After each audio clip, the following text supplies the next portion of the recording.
cows do it a lot, with no apology, belching up a greenhouse gas called methane, which scientists say can be 80 times more damaging to the environment than carbon dioxide. Jacinda, nice to meet you. New Zealand's Prime Minister wants to slap a tax on the harmful habit, forcing farmers to start paying for emissions from their livestock. Importantly, all money raised from charges on emissions will be recycled back into the system to fund further research, tools and technology.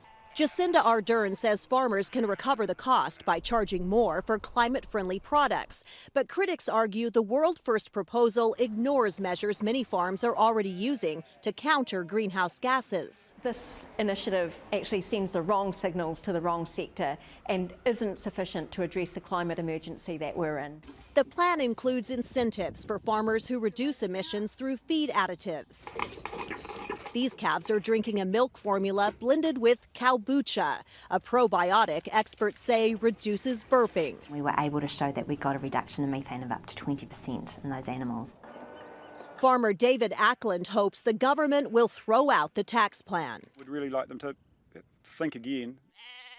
But with about half of New Zealand's greenhouse gas emissions coming from livestock, climate ministers are anxious to push the proposal through. Tina Kraus, CBS News.